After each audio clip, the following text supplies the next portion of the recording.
Mr. Gladstone steps in for a hug, swallowing me in his bear-like arms. He's a wide, stocky man with a lot of muscle under a layer of fat and thick hair.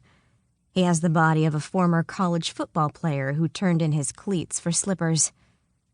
"Welcome to the family," he says, crushing me as Kara stares me down with an intense glare. I take a much-needed breath as he lets me go. "This is my wife, Kara," he says, turning to show his silicone trophy. She reaches out for a handshake, and I hold my breath as I slide my hand into hers. A little whimper escapes my throat as she clamps down on it, crushing my fingers in her CrossFit grip. "Nice to meet you," she says through clenched teeth. She's going to be a problem. "Come," Mr. Gladstone says, grabbing my arm and pulling me away. "This is my plane." He points up to it, and my heart starts beating fast when I look into the huge, flat-rated engines that are capable of 16,500 pounds of thrust. This is so exciting. Mr. Gladstone starts telling me about the aircraft, but I already know everything about it. I love planes. I nod and pretend I'm learning it all for the first time.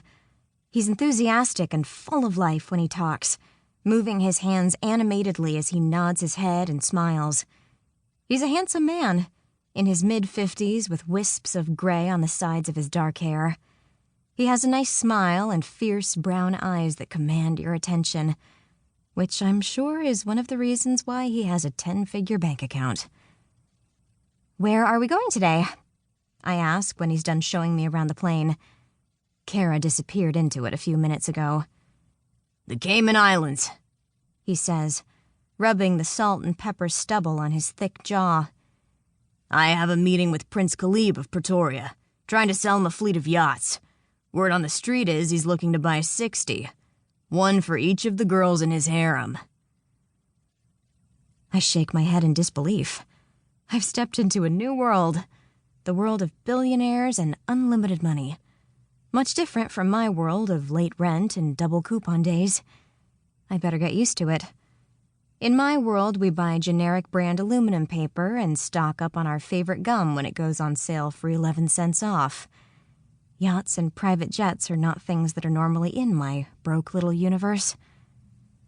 "Well, good luck," I say as we head toward the steps leading into the plane.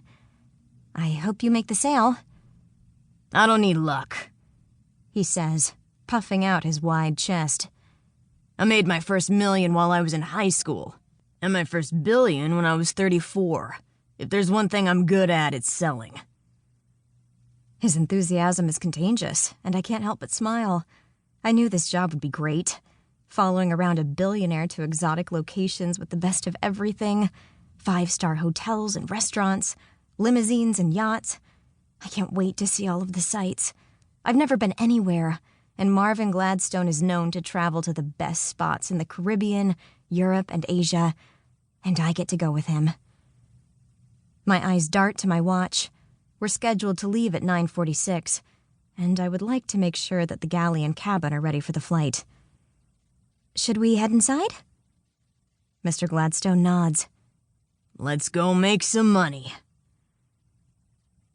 My grin widens and my pulse races as I walk up the steps into the aircraft.